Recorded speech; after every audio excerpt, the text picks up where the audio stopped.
Starmer responds to Musk saying he's gone full Stalin. As always, he totally sideswiped the question, whilst peddling more BS to the British public on live TV. Yes, absolute disaster class. In today's video, we will watch and react to what was said, all whilst going over all of the latest news from up and down the country. But first, hit the like button and subscribe to the channel and join our fast-growing community. Just a quick one to say we have new Stuck Farmer T-shirts available on our store. Go grab them now. They are available at britishstand.com or check the link in the description. So, as stated, Starmer responds to Musk saying he's gone full Stalin. Have a watch of this. The world's richest man, Elon Musk, has an audience of tens of millions of people who read his tweets. He has described the UK as a police state. He said, "You have gone full Stalin." This makes the backdrop to you trying to get investment into this country really hard. You must have a message for Elon Musk. We've been in power for 4.5 months now, and I've made inward investment into this country one of my top priorities, because that investment. But if he's calling you Stalin, why would anybody hear me out? invest? Hear me out, Robert. I've made that my mission because I know that inward investment will mean better jobs right across the country. Since we've been in power, we've brought in over £60 billion of investment from around the world. That's a record sum of money, and therefore that for me is vindication that the approach that we're taking to the economy, which is to stabilise it, to be strategic and long-term in our decision making, is the very thing that investors care about. Why does he always answer completely irrelevant stuff? He's an idiot. Following this on a different network, he said that he isn't wagering a class war after the recent budget. The interviewer grills him, but no prevail. Have a watch. In your tax decisions, you've targeted people who send their kids to private schools, people who earn income from assets, landowners, small business owners. There's a pattern here. Is it a class war for you? No, absolutely not. It's not a class war? No, it's not. And let me just take one of those examples, which is the VAT on private schools. I do know that people watching this will save hard to send their child to a private school because they think that's the best thing for their child. But every single parent wants opportunity and aspiration for their child. And up until now, we haven't had the right number of teachers in basic subjects like maths, etc., in our state secondary schools. I'm not prepared to tolerate that for our state schools. What's your message to wealthy people who thinks you are waging a class war against them? What's your message to them? Because that's how some people feel. It isn't at all what we're doing. It's a balanced approach. We had to fill a black hole which was left by the last government. We had to make sure we stabilised our economy. And we've invested, and I think the vast majority of people know that we had to invest in our NHS, which was broken, in our schools to make sure every single child can go as far as their talent will take them, and in housing so that people can have a safe and secure roof over their head, that they can afford a sort of base camp for their dreams. What are your thoughts on this? Let me know in the comments. In some other news, a career criminal released early under Labour's prison scheme was sent back to jail within 24 hours after breaching his licence terms.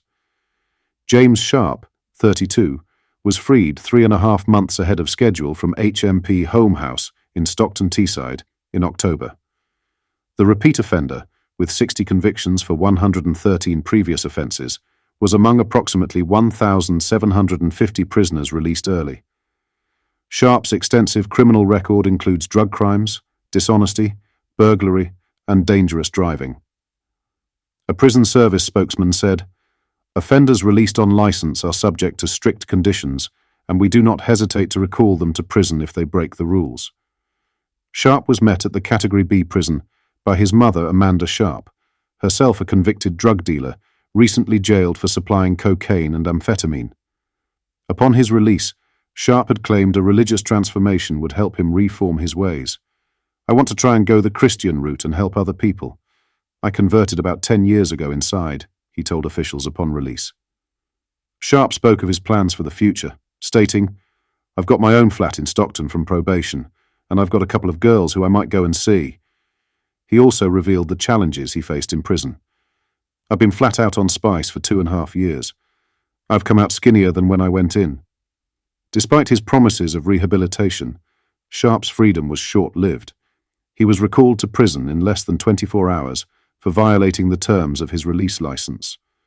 The swift return to custody highlighted the gap between his stated intentions and actions. Sharp's most recent imprisonment stemmed from a dangerous high-speed chase in February 2022. He led police officers along the A66 in Middlesbrough, creating near head-on collisions as he drove on the wrong side of the carriageway. This reckless behaviour resulted in a 5.5-year prison sentence. Lastly, Princess Kate carried out an important engagement at Windsor Castle on Tuesday, meeting with her early years team. The visit, recorded in the court circular, demonstrated Princess Kate's ongoing commitment to early childhood development. The mother of 3 has made early years development a cornerstone of her public work, establishing the Royal Foundation Centre for Early Childhood in June 2021, alongside Prince William. The centre focuses on raising awareness about the crucial impact of early years on society's future. In 2023, Princess Kate launched her Shaping Us campaign, described as her life's work, focusing on child development from pregnancy to age 5. The princess has been vocal about her dedication to supporting vulnerable children and creating lasting change.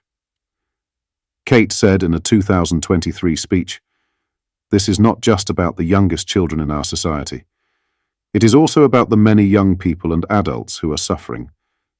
She emphasized the need for preventative measures, stating, "It isn't enough, therefore, to simply wish for a better world. We must acknowledge and address the root cause of some of today's toughest social challenges." The Windsor Castle meeting came just hours before a significant diplomatic reception at Buckingham Palace, from which Princess Kate was notably absent on Tuesday evening. This marked the first time in a decade that the princess had missed the prestigious annual event. The Prince of Wales attended without his wife, joining King Charles and Queen Camilla at the grand gathering. The reception welcomed approximately 900 guests, including foreign ambassadors and high commissioners based in the UK. Princess Kate is understood to be focusing on her upcoming Christmas Carol service at Westminster Abbey on December 6th. Royal author Robert Hardman stated that Kate's return to public duties will be gradual, potentially beginning with office-based early years work in 2025. He said, "There will be a gradual scaling up of her activities in the new year, perhaps with some office-based engagements relating to her early years work. The palace will be keen to manage expectations.